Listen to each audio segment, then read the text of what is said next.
Conservation work at Landcorp's Eweburn Station in Te Anau Basin is a textbook case of collaboration. Landcorp protects streams and wetlands primarily by fencing them off. They partner with groups like the Waiau Fisheries and Habitat Trust, the Kiwi2 Trust, DOC and of course farmers. Landcorp's view of farming in such an environment as the Te Anau Basin is that we must carry out management practices that are sustainable in a farming environment. We look at each individual property on its merits and we look at what is feasible to farm, what is good business to farm, and of those areas that are sensitive, and mainly it's around water. Every farm that we've got, there'll be a concern or there'll be an issue about farming in conjunction with waterways. So protecting water is probably first and foremost. I mean, with the two agencies funding 25% each, Kiwi2 and Waiau Trust, it's a really good opportunity to do that. You know, that whole water source is heading off the farms and into the lake itself. Just a magic setup, really. It's important for Landcorp to partner up with those agencies that are good, and it's their mandate to look after the natural environment. So the likes of Kiwi2, the Waiau Trust down here in Southland, Department of Conservation, they're critical to have as partners. And when we go and do any development, we usually call on representatives in the respective areas to say, come and have a look what we've got now. This is what we intend to do, and you know, what are the interests that you're particularly concerned about, and I'm sure we can work together and protect those.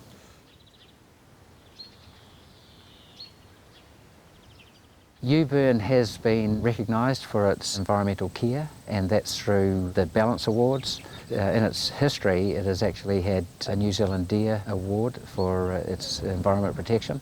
And look, we've got other properties that are representative of good practice as well. You would think that there may be some impact when you start taking out large tracts of land out of any farm, but really the productivity of those areas is really marginal.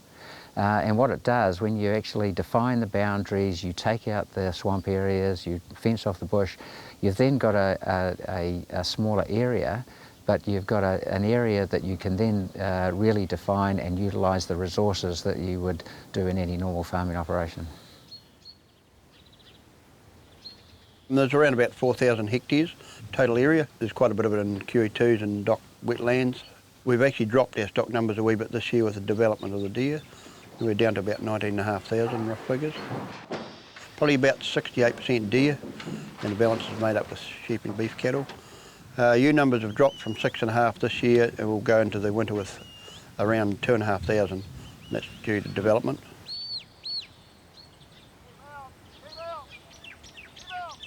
It's not an easy place to farm.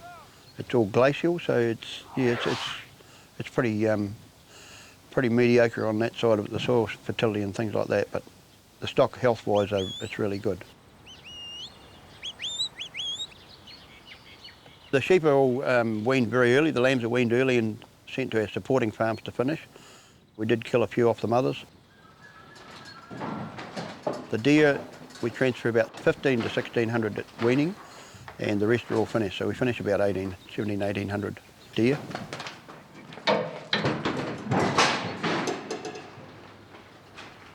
The areas you fence off are generally pretty marginal anyway, and your sick stock or young stock go in there and hide. So from a mustering point, it's a lot easier to handle. Water quality, obviously, it's shelter in some cases. It gives you shelter protection, and obviously good fences. You know there's no animals in there.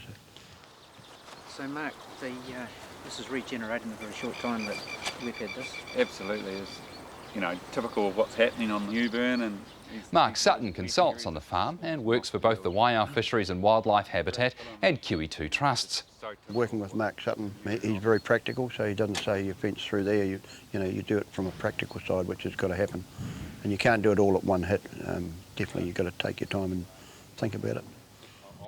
There hasn't been any stock in here for how long now? I've been going on 4 years now. Yeah. When it was dry, the sheep would actually come out here to poke around. Yeah. Walk on it rather than chew it. They were probably walking on it more. Yeah. people that come here looking at the environment and the clean, so-called clean green image now, definitely a plus. We're in this, one of the smaller areas of Eweburn in terms of covenants, but you can see around you the vegetation regrowth, and probably one of the key things is what we're looking at here is a sphagnum moss swamp, and you can see just pulling a handful of this out and wringing that out, and the water that comes out of that, and that's the water retention value and the values of all these riparian places on this particular property that you have. And these massive amounts of water you can get just in a handful represent the great filter that all this property offers, and that's one of the key things I think that we want to do. We have two systems, but mainly we spend a lot of our money on actually doing stuff on the ground with fence posts and wire, working with farmers, and that model fits really well with QE2 as well. So we have the dual roles there, and in this case on Eweburn we would spend, for every metre of fencing, we do 25% from Wire Trust and 25% from QE2, and Landcorp fund the rest.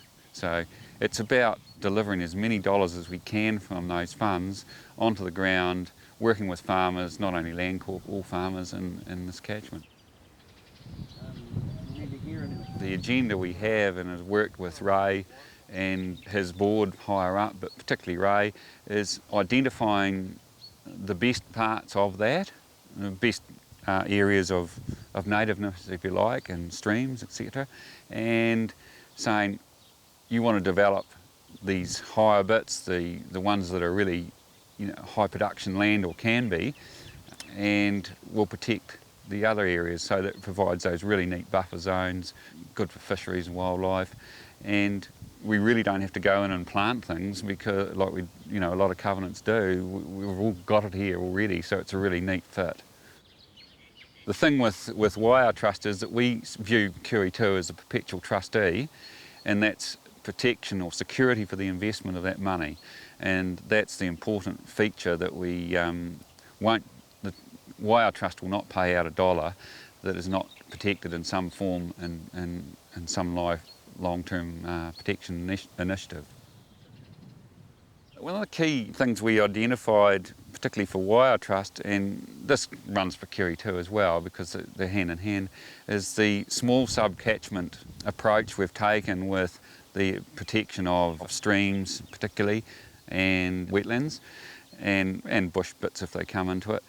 We did a mapping exercise of looking at the whole catchment, the small sub-catchments on farm stuff where really the nasties occur, the fecal coliforms, the stock and watercourses type approach, and that's where the action really is, and where dirty water and so forth is coming from.